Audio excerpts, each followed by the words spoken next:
Reserve bank of India కీలక నిర్ణయం తీసుకుంది. చెక్కుల క్లియరింగ్కు సంబంధించి గతంలో తీసుకున్న నిర్ణయాలను అమలు చేయడాన్ని వాయిదా వేసింది. అమలు చేయడానికి మరింత సమయం ఇవ్వాలని బ్యాంకులు కోరాయి.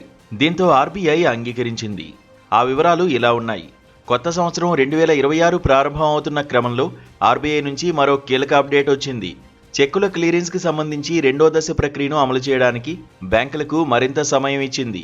చెక్కులను డిపాజిట్ చేయగానే కొన్ని గంటల్లోనే బ్యాంకులు క్లియర్ చేసేలా గతంలో కొత్త వ్యవస్థను తీసుకొచ్చింది.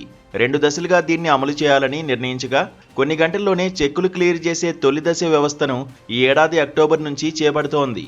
రెండో దశను జనవరి నుంచి అమలు చేయాల్సి ఉండగా బ్యాంకులు తమ కార్యకలాపాలను క్రమబద్ధీకరించుకోవడానికి మరింత సమయం కోరడంతో ఆర్బీఐ గడువిచ్చింది.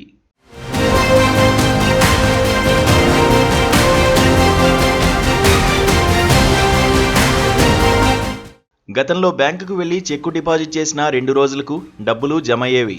కానీ తొలి దశలో చెక్కు డిపాజిట్ చేసిన కొన్ని గంటల్లోనే క్లియర్ చేసేలా ఆర్బీఐ కొత్త రూల్ తీసుకొచ్చింది. ఈ ఏడాది అక్టోబర్ 4 నుంచి ఇది అమల్లోకి వచ్చింది.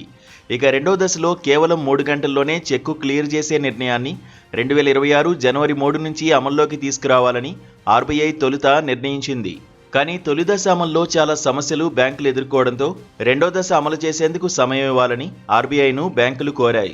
రెండో దశను అమలు చేయాలంటే తమ కార్యకలాపాలను మార్చుకోవాల్సి ఉంటుందని, అందుకే గడువివ్వాలని కోరాయి. దీంతో రెండో దశ అమలును నిరవధికంగా వాయిదా వేస్తున్నట్లు ఆర్బీఐ తెలిపింది. కొత్త ఏడాది ప్రారంభంలోనే 3 గంటల్లోనే చెక్కులు క్లియర్ చేసే సౌకర్యం అందుబాటులోకి వస్తే ప్రయోజనకరంగా ఉంటుందని అందరూ భావించారు. కానీ ఆర్బీఐ నిర్ణయంతో నిరాశ చెందుతున్నారు.